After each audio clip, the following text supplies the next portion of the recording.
Assalamualaikum warahmatullahi wabarakatuh. Perkenalkan, nama saya Sinta Kasari. Nah, kali ini di sini saya akan membahas tentang perbedaan seks dan gender. Nah, perlu kita ketahui, seks merupakan perbedaan biologis antara laki-laki dan perempuan, sedangkan gender merupakan perbedaan hak dan kewajiban, kuasa dan kesempatan antara laki-laki dan perempuan dalam kehidupan masyarakat. Nah, seks merupakan kodrat manusia yang sama di seluruh manusia, bahwa perempuan bisa hamil sementara laki-laki tidak, sedangkan gender tidak sama sebagai manusia di seluruh, tergantung dari budaya dan perkembangannya. Nah, seks memiliki arti pada aspek material dan seksualitas internal, seksualitas seseorang, sedangkan gender memiliki arti cenderung pada gender internal dari seseorang, mempengaruhi penilaian masyarakat. Nah, seks dapat digunakan untuk mendeskripsikan aktivitas seksual, sedangkan gender digunakan untuk mendeskripsikan perbedaan kategori antara laki-laki dan perempuan. Nah, perlu kita ketahui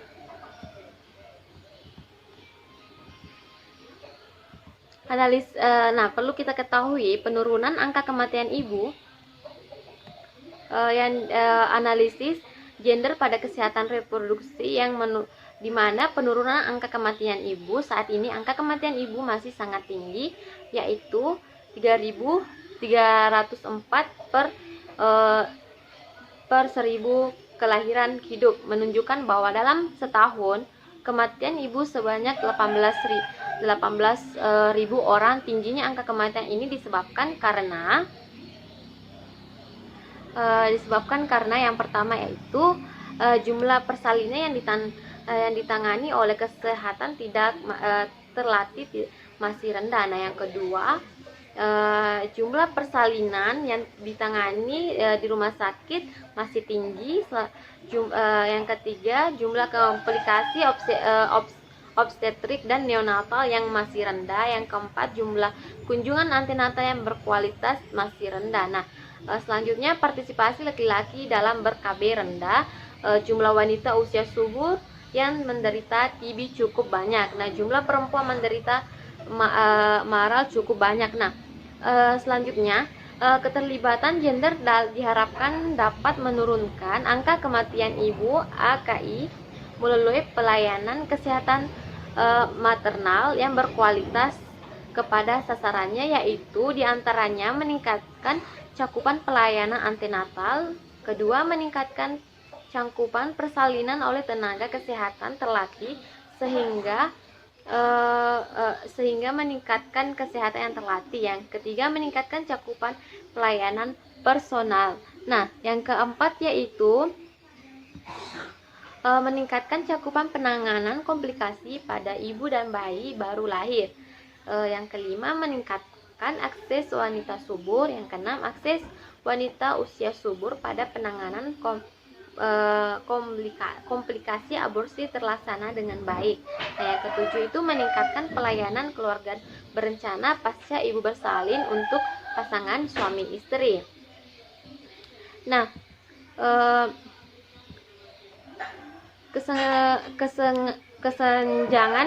kesenjangan gender. Nah, yang pertama itu akses pasangan usia subur atau PUS. Yang kedua, jumlah ibu hamil yang belum manfaat akses informasi akurat untuk keluarga, terutama laki-laki masih kurang informasi antara lain tentang metode kontrasepsi, penyakit yang mengancam ibu hamil, tanda-tanda bahaya kehamilan, persalinan, dan nifas, hak perempuan untuk mengendalikan kesehatan reproduksi. Nah, yang kedua itu partisipasi. Nah, yang partisipasi di sini yaitu suami dan keluarga masyarakat masih banyak kekurangan peduli pada kesehatan ibu. Selanjutnya, suami menganggap bahwa urusan KB adalah urusan istri, padahal tidak. Kurangnya mampu istri meneruskan informasi kesehatan pada suami. Nah, yang ketiga itu kontrol. Kontrol di sini pengambilan keputusan tingkat pusat, provinsi, dan kabupaten. Lemahnya wewenang perempuan dalam pengambilan keputusan, rendahnya kesadaran kepedulian tentang kesehatan. Nah, yang keempat itu manfaat. Nah, manfaat di sini yaitu yang pertama, perempuan kurang mendapatkan manfaat dari pelayanan yang telah tersedia. Nah, yang kedua, perempuan tidak dapat memanfaatkan hak-hak reproduksi. Nah, selanjutnya yaitu isu gender. Nah, yang pertama itu para penanggung jawab program di lapangan belum terpapar rencana strategi MPS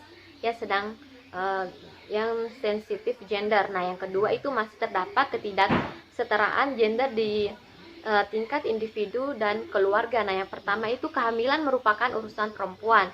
Selanjutnya, rendahnya peran suami dalam mendukung istri untuk mendapatkan pelayanan kesehatan ibu.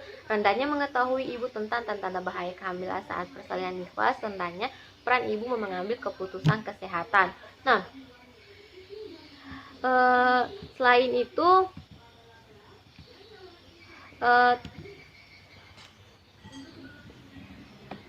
perlu kita ketahui keterkaitan gender dalam kesehatan reproduksi.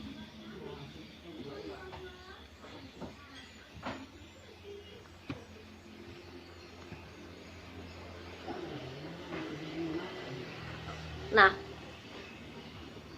keterkaitan gender dalam kesehatan reproduksi pada program penanggulangan HIV atau AIDS dalam penyakit menular seksual (PMS). Di antaranya yaitu penanggulangan HIV atau AIDS, penyakit menular seksual atau PMS. Kebijakan program penanggulangan penyakit ini melalui upaya pencegahan dan pelayanan kesehatan, diantaranya itu meningkatkan kerjasama lintas program, lintas sektor, internasional, dan peserta masyarakat. Nah, selanjutnya meningkatkan desterilisasi dengan pendekatan pelayanan kesehatan dasar.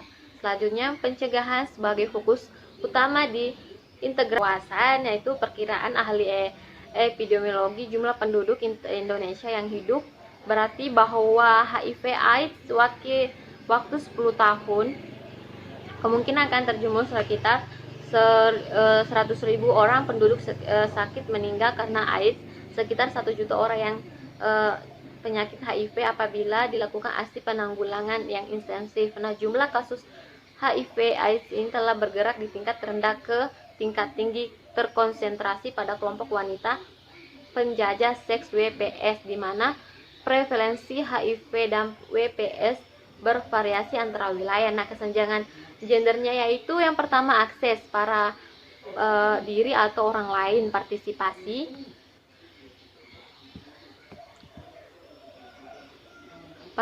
yang pertama yaitu kurangnya partisipasi laki-laki dengan penggunaan kondom untuk mencegah HIV karena kurangnya wawasan yang benar tentang HIV dan pencegahannya.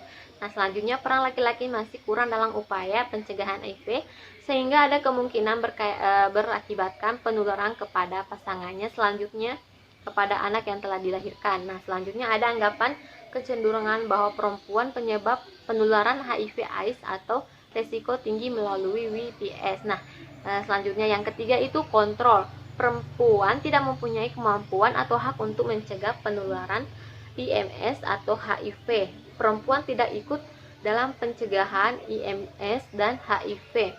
Dampak dari penggunaan nafsa teman kelompok nafsa suntik. Nah, manfaatnya yaitu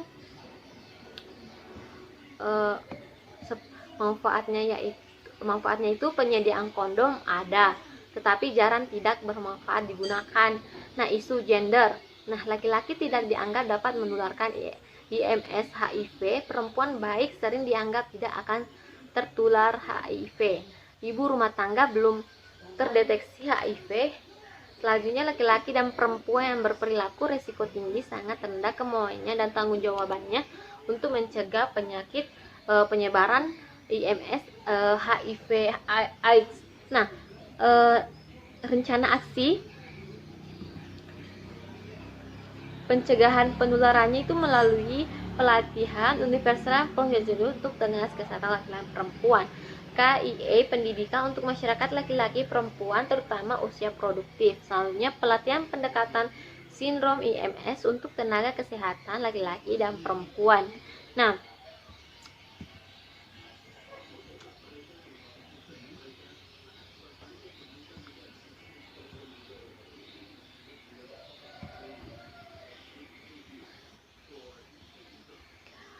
masih banyak yang berkaitan dengan gender dalam kesehatan reproduksi, program seperti perbaikan gizi masyarakat.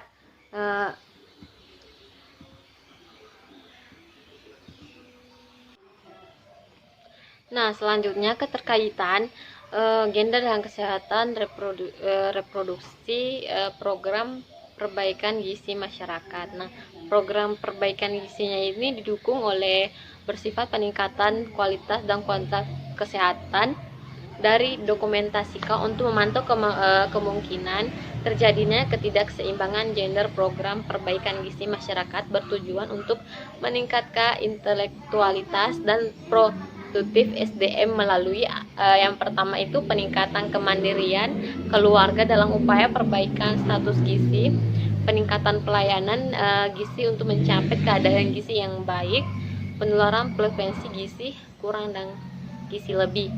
Nah, data pembuka wawasan itu faktor yang erat berkaitan dengan perubahan status kesehatan penduduk adalah kuantitas dan kualitas pelayanan kesehatan, tingkat pendidikan, pendapatan sosial, budaya, ekonomi, dan politik.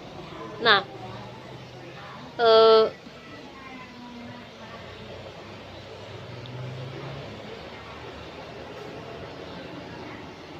gender yang berkaitan dengan gizi diantaranya yaitu jumlah penduduk tidak tamat, jumlah keluarga dengan tingkat pendapatan rendah yang masih banyak, seperti sebagian besar pendapatan diperoleh oleh laki-laki, pekerjaan perempuan tidak dikategorikan sebagai pekerja yang mempunyai nilai ekonomi.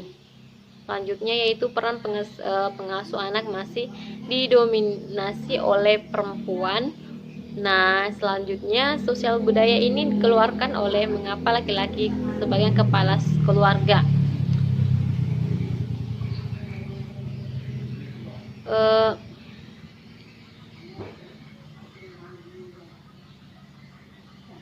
Kesenjangan gender yang pertama itu akses. Nah, pendidikan masih informasi tentang perempuan diprioritaskan pada laki-laki, sementara akses gizi keseluruhan gizi masih diprioritaskan pada perempuan. Selanjutnya, informasi tentang gizi dan pola pengasuh anak tidak mudah diperoleh oleh laki-laki. Nah, kesempatan kerja laki-laki lebih tinggi daripada perempuan sehingga mendapatkan keluarga sangat tergantung pada laki-laki.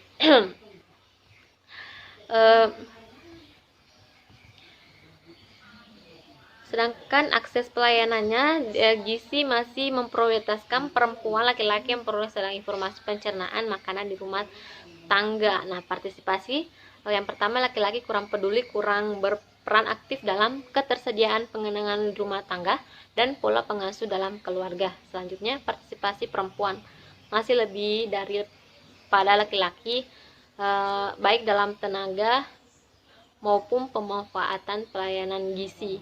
Nah, selanjutnya kontrol. Nah, yang pertama itu keputusan ketersediaan pengadaan pangan di rumah sangat tergantung pada laki-laki, sementara peran domestik terjadi tidak seimbang dalam mencapai kemandirian perbaikan gizi keluarga. Nah, isu gender itu diantaranya perempuan tentang pelayanan kesehatan itu diantaranya peran laki-laki dalam diri perbaiki gizi lebih rendah dibandingkan perempuan. Yang selanjutnya rendahnya pendidikan perempuan. Yang ketiga itu kurangnya kesempatan perempuan dalam mendapatkan penghasilan laki-laki sebelum secara serius menjadi target intervensi gizi. Nah, akses pelayanan gizi ya selalu lebih memprioritaskan perempuan daripada laki-laki. Nah, reaksinya peningkatan penyuluhan masyarakat baik pada laki-laki maupun perempuan, penanggulangan gizi kurang, dan penanggulangan ABCB melalui penyediaan dan pemberian sirup tablet besi untuk kelompok umur, penanggulangan KVA, penanggulangan kurang gizi mikro, peningkatan penggunaan ASI, peningkatan kualitas MP lokal.